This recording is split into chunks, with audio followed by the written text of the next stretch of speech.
এলাকার মানুষ এই সেবা থেকে, চিকিৎসা সেবা থেকে সম্পূর্ণভাবে বঞ্চিত হয়। 2001-এ বিএনপি ক্ষমতা আসার পর আমাদের এলাকায় আপনারা সবাই জানেন যে আলতাফ হোসেন চৌধুরী আমাদের এলাকার এই পটুয়াখালী 1 আসনের এমপি ছিলেন এবং মন্ত্রী ছিলেন। তিনি তার ক্ষমতা থাকাকালীন তিনি এই হসপিটাল করেছেন। হসপিটাল করার এটা 2005-এ এটার ভিত্তি প্রস্তর স্থাপন করেছিলেন এবং 2006 সালেই এটার হসপিটাল আনুষ্ঠানিকভাবে তিনি উদ্বোধন করেছিলেন। কিন্তু দুর্ভাগ্যের বিষয়, তিনি উদ্বোধনের পরেই তো বিএনপির ক্ষমতার শেষ পর্যায়ে, এরপর তো তত্ত্বাবধায়ক সরকার আসলো। আসার পর এখানে স্যার যখন উদ্বোধন করছে তখন আমাদের কিন্তু সব ধরনের ইকুইপমেন্ট এখানে ছিল। সেটা এখানে মনে করেন এক্সরে মেশিন থেকে শুরু করা প্যাথোলজিক্যাল যে ইকুইপমেন্টগুলো সব এখানে ছিল। এমনকি এটা খুব অনেক শক্তিশালী একটা জেনারেটর পর্যন্ত ছিল। কিন্তু সে যখন ক্ষমতা থেকে যাওয়ার পর বিএনপি সেখান থেকে বেশ কিছু ইকুইপমেন্ট এখান থেকে নিয়ে সুবিধকারী নিয়ে গেছেন।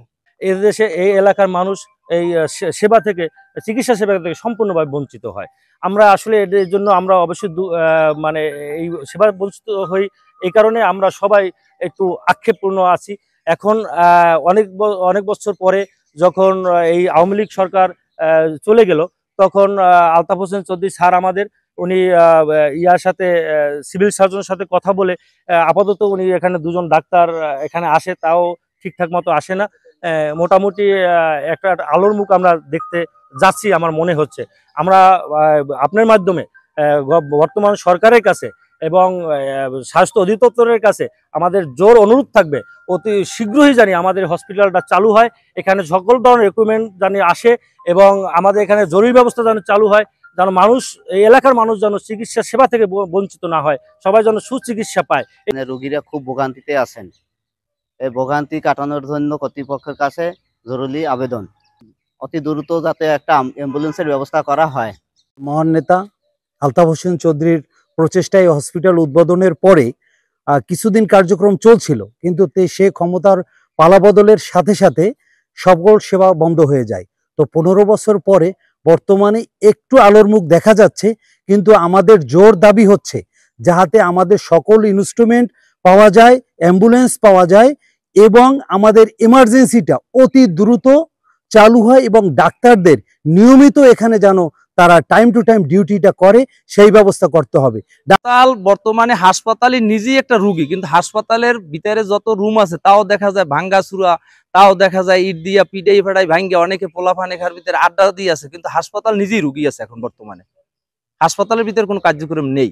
আসলে তো সরকার পক্ষ থেকে উদ্বোধন করা হয় না, একজন ডাক্তার শুধু এখন দেওয়া হয়েছিল, সে চিকিৎসা সেবা করেছিল কিছুদিন, এরপরে সে চলে যায়। এরপরে এই হাসপাতাল অরক্ষিত অবস্থায় আছে। এখানে এলাকার মানুষ, আশেপাশের মানুষ গরু ছাগল চড়াইছে এবং যে হাসপাতালের যে কোয়ার্টারগুলোর মধ্যেও সেখানে গরু বাছর ছিল, তারা এই ভিতরে গরু বাছর পেলেছে আর কি। এই অবস্থায় হাসপাতালের অবস্থা দীর্ঘদিন পর্যন্ত হাসপাতালে এই অকেজ অবস্থায় পড়ে আছে।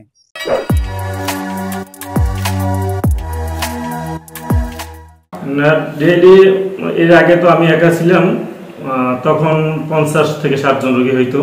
এখন আমরা 3 জন, 2 জন মেডিকেল অফিসার, আমি উপসহকারী কমিউনিটি মেডিকেল অফিসার। আজকে আমাদের রোগী হয়েছে 92 জন, 70, 80, 100 রকমের হয়। এইটা হচ্ছে মনে করেন পটুয়াখালী, বরগুনা, বরিশাল 3টে জেলার মোহনায় অবস্থিত। হ্যাঁ, 3টে জেলা থেকে এই জায়গায় রোগী আসে। আমাদের বহির্বিভাগে 3টে জেলা থেকেই চিকিৎসা সেবা নেওয়ার জন্য আসে। যদি এই হসপিটালে ইনডোর চালু হয় তাহলে এই রোগীগুলো যে ভর্তি সুবিধা পাবে এবং দূর দূরান্তে কষ্ট করে যাইতে হবে না, এই জায়গায় তারা। আমি আপনার জানাচ্ছি যে কাঁঠালতলী যে 20 বেডের হসপিটাল, সেটা অনেক আগে স্থাপিত হলো। এটা দীর্ঘ সময় ধরে আমাদের অন্তর্বিভাগটা আমরা চালু করতে পারিনি। এটা আমাদের বহির্বিভাগ আগেও চালু ছিল, বর্তমানেও চালু আছে। মাঝখানে চিকিৎসক সংকটের কারণে নিয়মিত আমরা চিকিৎসক দিতে পারিনি, কিন্তু বহির্বিভাগে এখন আমরা 2 জন চিকিৎসক দিয়েছি, তারা নিয়মিতভাবে ডিউটি করতেছেন। ইতিপূর্বে ওখানে আরো একজন স্বাস্থ্য চিকিৎসা সহকারী রয়েছেন। আমাদের বহির্বিভাগ সবসময়ের জন্য চালু রয়েছেন, কিন্তু অন্তর্বিভাগটা আমরা চালু করতে পারিনি। এর অন্যতম কারণ হলো যে আমাদের যে এই অন্তর্বিভাগ চালুর জন্য যে অর্থনৈতিক কোড এবং আর্থিক যে বিষয়গুলি, সেটা আমরা এখনো মন্ত্রণালয় থেকে অনুমোদন পাইনি। ইতিপূর্বে মানে 22, 23, 24 সাল প্রতি বছরই আমরা এটা চিঠি করেছি, কিন্তু মন্ত্রণালয় থেকে এখন পর্যন্ত আমাদের কোনো জবাব প্রদান করেননি।